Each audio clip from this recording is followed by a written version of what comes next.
ஓம் சாந்தி. நாம் அளவற்ற குஷியில் இருக்கும் ஆத்மா. நாம் அறியாமையின் திரை சீலையை அகற்றி ஒளி தரும் விளக்காக இருக்கும் ஆத்மா. நாம் மாயை மற்றும் இயற்கையின் கவர்ச்சியிலிருந்து விலகியிருக்கும் ஆத்மா. நாம் அதிகாலையில் எழுந்து தந்தையுடன் இனிமையான ஆன்மீக உரையாடல் செய்கின்றோம்.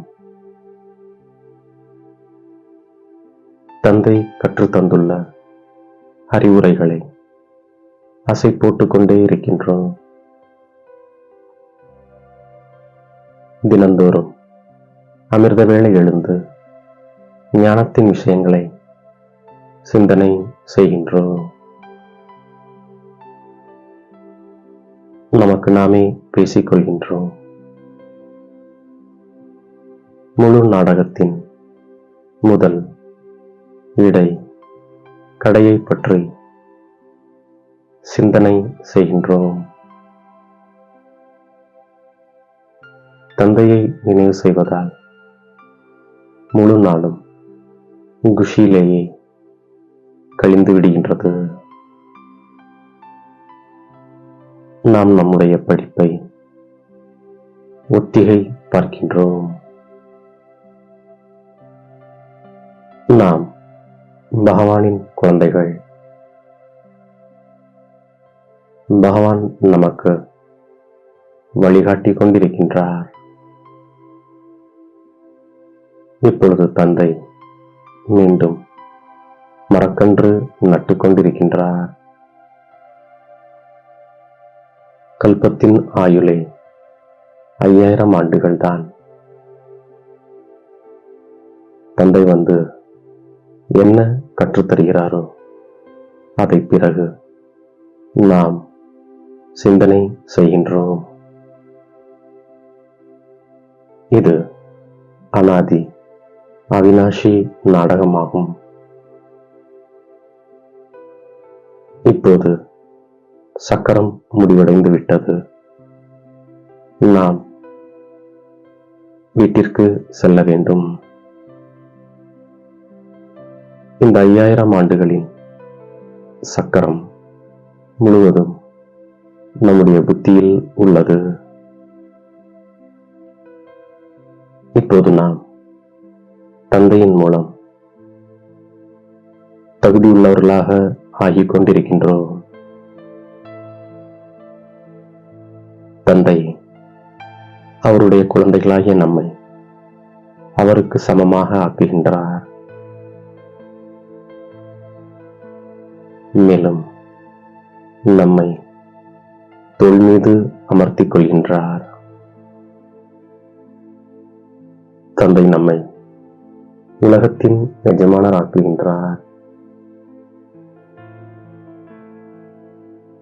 அவர் நம்மை மனமிக்க மலர்களாக்கி பிறகு ஆசிரியராகி படிப்பு சொல்லித் தருகின்றார். பிறகு சத்கதிக்காக ஞானம் தந்து நம்மை சாந்திதாமம் சுகதாமத்திற்கு அதிகாரியாக்குகின்றார். பின்னர் அவர் நிர்வாணதாமத்தில் அமர்ந்து கொள்கின்றார். நாம் நமக்கும் மற்றவருக்கும் நன்மை செய்து கொண்டே இருக்கின்றோம். இப்போது நம் அனைவருக்கும் வானப்பிரஸ்த நிலை. நம்மை சப்தத்திற்கு அப்பால் கொண்டு செல்வதற்காக தந்தை வருகின்றார். படைப்பவராகிய தந்தையிடமிருந்துதான் ஆஸ்தி கிடைக்கின்றது.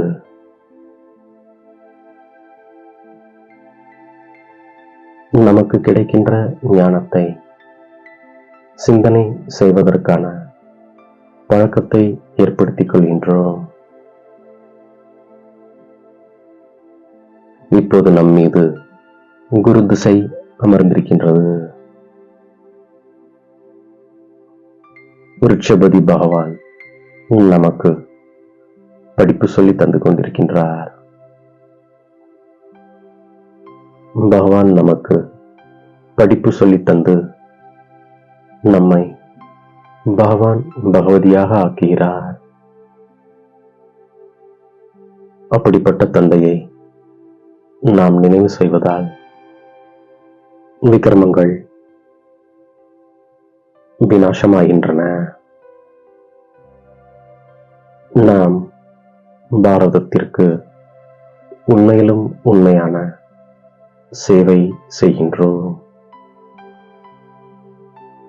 இதுதான் உண்மையான ஆன்மீக சேவை.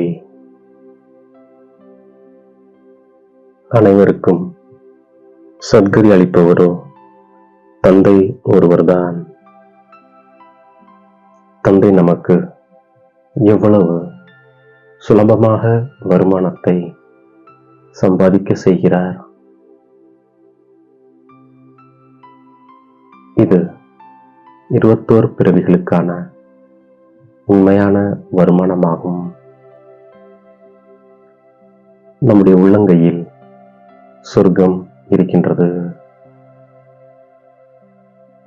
தந்தை நமக்காக சொர்க்கத்தின் பரிசை கொண்டு வருகின்றார். நமக்கு எல்லையற்ற தந்தையே வந்து அலங்காரம் செய்கின்றார். தந்தை நம்மை ஞான ரத்தினங்களால் அலங்கரிக்கின்றார்.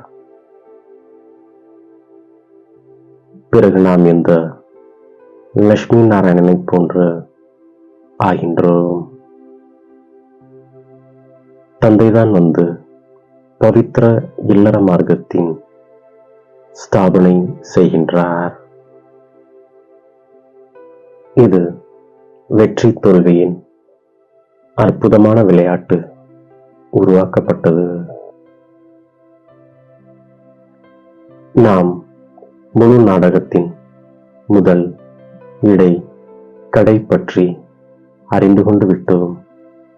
அதனால் வெறுப்பின் விஷயமோ இருக்க முடியாது. நாம் முயற்சியும் செய்கின்றோம். இல்லற விவகாரங்களிலும் இருக்கின்றோம்.